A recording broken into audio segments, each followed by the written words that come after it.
მოგზანდები. დიდი მადლობა. მანამდე ყველას ასნის. მეორე თვეა უკვე. იდვალიტის ასე ვთქვათ, ერთ მოიყვან, მოგზანდები. ფეხი მოჭრევს. დიაბეტიანი კაცია და მაგა ვარი რამე ტექნიკას რომ ნახულობდნენ მანამდე თუ გადიოდით კვალიფიკაციას რო ყოფილიყავით სოციალ-დაუცველი სტატუსის მატარებელი.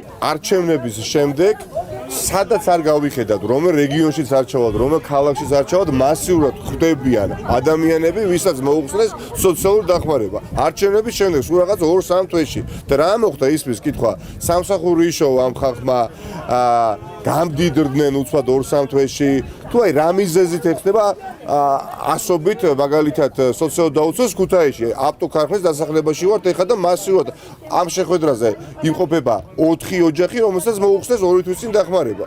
და მე კიდევ ერთხელ მოუწოდე ბატონ სერგეენკოს დაინტერესდეს ამ საკითხით და თუ მართლაც ბიუჯეტი აქვს დეფიციტური და სხვა გამოსავალი არ აქვს მის უწყებას რომ აი ეს უსაფუძვლოდ შეუჩენონ და შეუწყვიტონ სოციალური დახმარება იმ ადამიანებს ვისაც უკვე წლების განმავლობაში უჭირს და სახელმწიფო ერთხელ აღიარა ისინი როგორც სოციალ-დაუცველები მაშინ თქვას რომ არ მაქვს სახსრები და იძულებული ვარ შეუჩერო მათ დახმარება და კიდევ შეიძლება ამ ხალხმა გაუგოს წინავე შემთხვევაში ბრაზი მატულობს საზოგადოებაში, როდესაც უსაფუძვლოდ მოუხსნიან სარჩო საბადებელს იმ ოჯახებს, რომლებიც დამოკიდებულები იყვნენ იმ რაღაც 48 ლარზე წლების განმავლობაში. მთავარი პრობლემები ეს არის მასიური უმუშევრობა და ასევე დიდ პრობლემას წარმოადგენს ის, რომ მთელი ადამიანებს უსაფუძვლოდ მოუხსნეს სოციალური დახმარებები, მატულობს ქუთაისში უმუშევრობა, სიდუხჭირე და მომართვიანობის ხარისხიც არის ძალიან მომატებული და ყველა ამ თემებზე მიდის მოსახლეობასთან საუბარი. ინვალიდი ეტიში მყავს კაცი, ფეხი მაგას არ აქვს, ფიტვი